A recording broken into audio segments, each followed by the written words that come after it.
Good morning!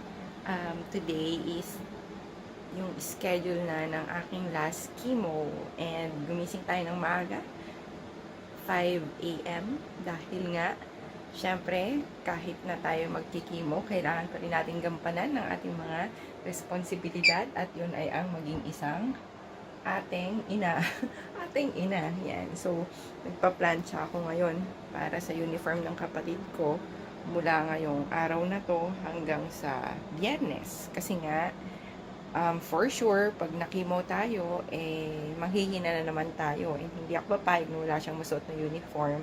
Kaya, tapusin ko muna to at babalikan ko kayo mamaya. Bye! So, ayun nga. Tapos na ako mag-plancha. Kapagod. Nakakapagod.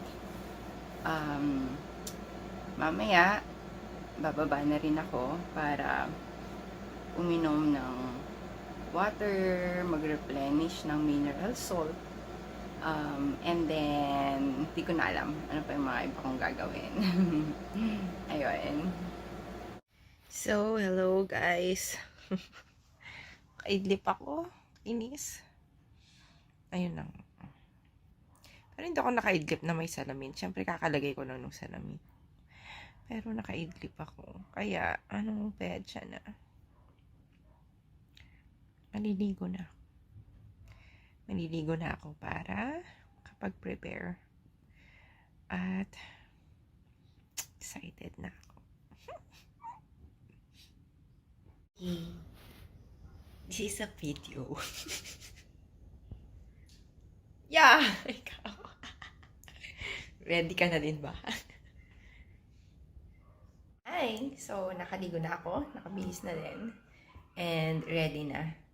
Hinihintay ko na lang si Mike kasi dinala niya si Lucas sa grooming station. Whatever. But, yun nga. So, kanina inisip ko kung magsusot ako ng wig. Pero, kasi tulog lang din naman ako doon. So, magugulo yung wig if ever dahil grabe, parang tulog mantika na nalamigan ang drama ko lagi tuwing nakikimo. So, na pag decidean ko na mag-turban na lang ako ngayon. Para kahit matulog ako, okay lang. So, naka-prepare na lahat. Ako na lang ang kulang. Ako na lang ang kulang doon. So, mamaya, pagdating ni Doc Mike, gogora na kami sa chemo unit. So, see you again later. Hello, everyone. We are heading to the chemo unit with Doc Mike, the forever driver. Taga-hatid, taga-alaga, taga-lahat na.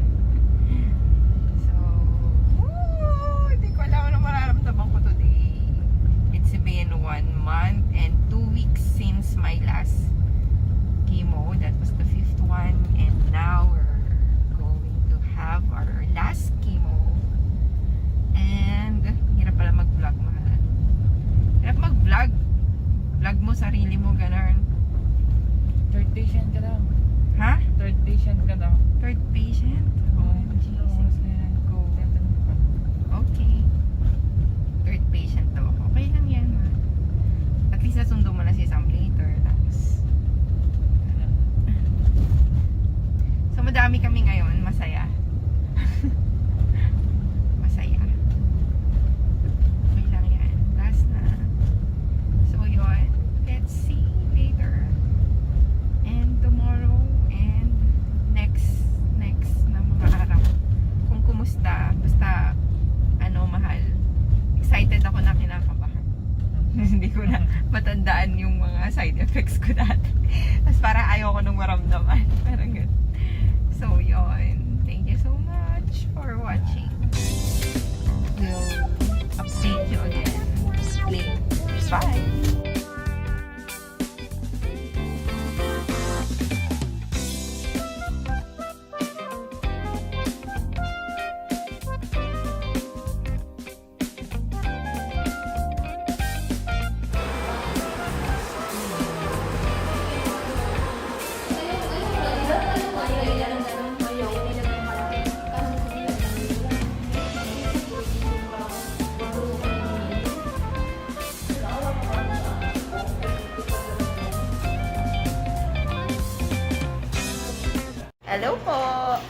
nandito na po ako sa chemo unit with Ma'am Cha. Ma'am Cha, para kilala nila, napakaganda kong nurse naman. Yan. So, sabi ako sa kanya na mag-vlog ako kasi last chemo ko na ngayon. Ma'am Cha, ayaw ko na magkita tayo. Charot. Hanggang dito lang tayo magkikita dyan. Hindi na dito ha, dyan lang sa may sa may clinic. Hindi na dito sa loob, sa follow up na lang. Yan, si Ma'am Cha.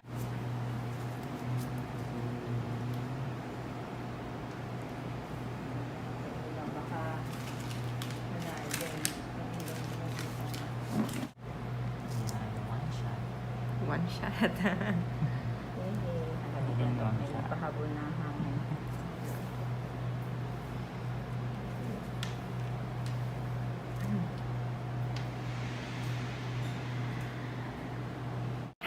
Hi, Doc! Naka-vlog ako, Doc. Uy, wag ka.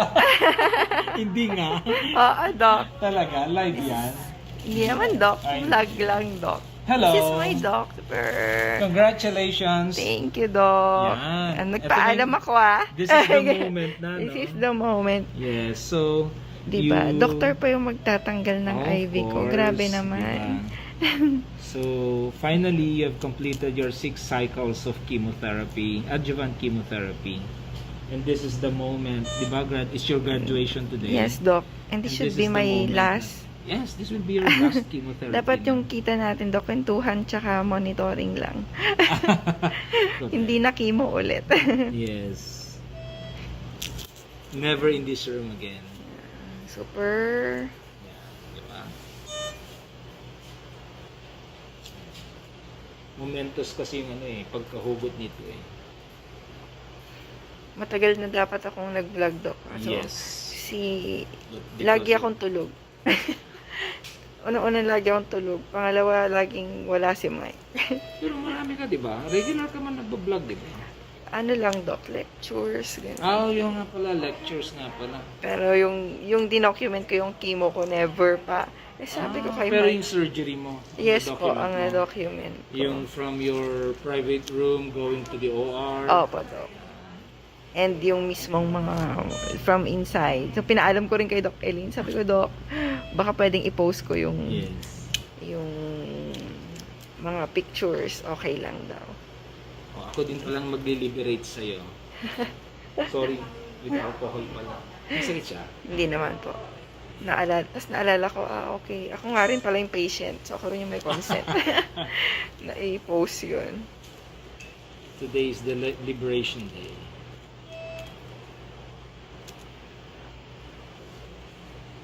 Yay! Yung final Ito hugot. na, finally, happy graduation. Congratulations. Yay! Yan, congratulations. Thank you so much, Doc OJ, Yee. for everything. Yee. Thank you, Lord. Sa pagiging, anxious ko lagi. Oh, yes, anytime. Alam ko na. Oops, may text. Oops, may text. Anxious na naman ang bakla, mga ganun. Yay! Ayun. Yay, thank you. Thank you, Doc. Congratulations. Thank you, Ma'am Cha. Congrats, ma'am. Solo. Video. Video. Hello. Thank you so much. Tapos na. Claim na natin yung survivor. Huwag na natin hintayin. Claim na natin. Survivor. Sabi ni Mike kagabi, anong pangarap mo? Sabi ko sa kanya. Oo. Na wala nang tumubog-bugod. Hindi yun. Sabi ko. Hindi yun yung pangarap na tinatanong. Oo. Kasi wala na yun. Correct.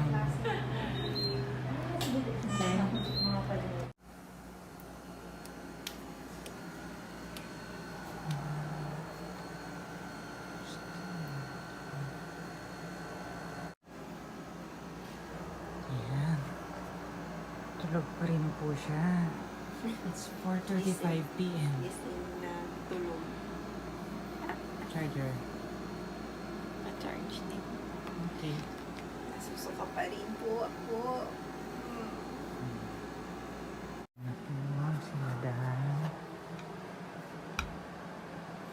Tulog pa rin.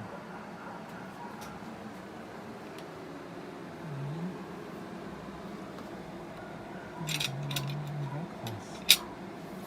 Ayan.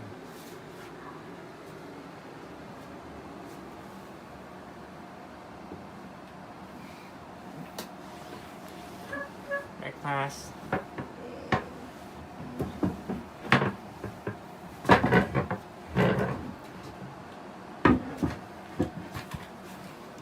Here. Ayan. Ano nagluto? Hmm? Ano nagluto? Hindi. Ay, saling doon. Nahilo ka pa rin? Hmm? Nahilo ka pa rin? Hindi na masyado. Sana hanggang bukas. Ganito lang. Or wala na bukas. Mm.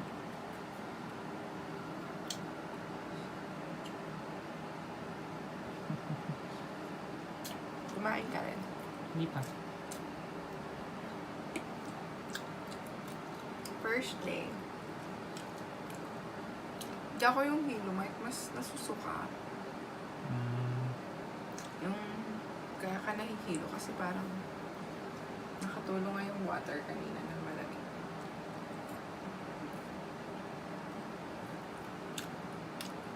Wait, ayun ka na. 8 p.m. Mm-hmm. Kaya gutom? Hindi ka kakain? Okay. Hindi daw siya kakain. So, Oman. Yan ka rin, groggy. 8 o'clock p.m. na.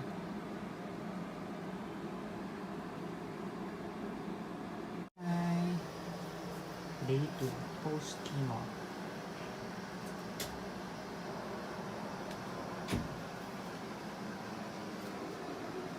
Basta, ilong pa rin. Susuka. Gutom? Ano gusto mo kainin? Ito. Ito. Huh? Okay.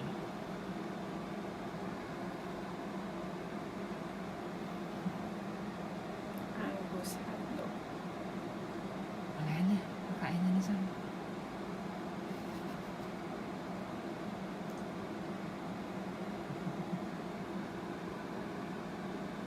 Okay, bye. Hi. Dito. Kababa nga rin sa... Namab. Tutubo na yung hair ko. Mas mahaba sa likod. Ayun. No? Mm. So, ito yung ating food. Mag-rice ako, pero syempre hindi yan lahat. Nanginginig na kasi ako. Ilang araw na akong halos di kumakain na maayos. 3? Kasi before chemo, during chemo, after chemo, kahapon lang ako ata kumain. No, Mike? Mm. Na, once lang. And then ngayon. So, tanggalin lang natin yung ibang rice. Pero magtitira ako nito. Half rice na ba ito, mahal? Yes. Yan. Kasi nanginginig na ako. Hindi ko alam kung nanginginig ako sa chemo o dahil hindi ako makakain. Pero yan. Ciao!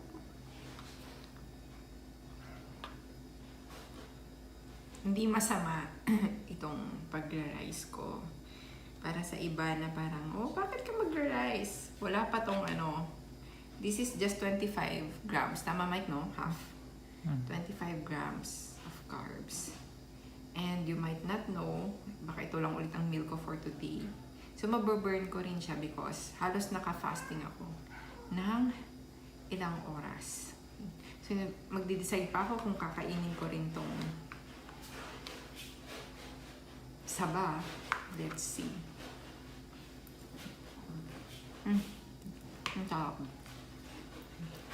Kain ka na rin, mahal. Okay, bye. O yan, malakas na po si Madam. Yeah. Nasa baba ako na full maghapon. May full maghapon ba? And this is second day post chemo. We're not really so strong, like strong na, but nahihilo pa rin. Pero mas nakakahilo pag like this. Sabi ko kay Mike, pag nandito lang ako, parang I feel like mas may sakit ako. So, kailangan ko talagang umupo-upo, ganyan. So, nasa baba lang ako kanina. Watching the cats, reading books by Brother Bo Sanchez. Nag-eat ng lunch, and now I'm skipping dinner because I'm still so full. Anyways, di namin na video yung napakasarap na lechon na inuwi ni Mike. Napakasarap. Napakalutong. It's yung rib na part na hindi namin ayan, Mike, pinapa-chop. Kasi ayoko nang china-chop yung rib. Kasi gusto ko pag uwi dito, bubuo pa yung mga rib. Tapos, gaganunin mo lang. Tatanggal-tanggalin mo lang yung mga laman. Ayan. So, feeling ko dito na rin namin i-end yung vlog. Kasi medyo malakas na ako. And we'll just show it to you. Pag mas malakas na ako, I will just make tagpi-tagpi. And, yun lang. So, next time, I hope na we will vlog about anything about our happiness project ni Mike. Di ba, Mike, no? Because right now, we're not just into doing healthy lifestyle, but also finding the happiness in our life, despite the struggle, despite all the pain and the sickness and maybe suffering that we have been into. We're about to enjoy pa lang because, you know, naalala yung pinag-usapan natin kanina, Mike, when we came here dito sa bahay, no? Parang after nating lumipat dito, nagka-cancer na ako. So, parang God just, parang binigyan lang niya tayo ng place where we can stay. So, I can recuperate, so I can fight cancer, so I can be more comfortable while fighting cancer. But, the days beyond, especially after this fight, is more of being grateful, more of enjoying what is in front of us, enjoying our life, enjoying our marriage, enjoying the days ahead, and yun lang. So, hope to see you again on our next vlog, and I hope that it will not be my last vlog. Kahit na tagpi-tagpi lang to, guys, gagawin natin because we're not so techy, but we're just going to show you what we can. So, bye!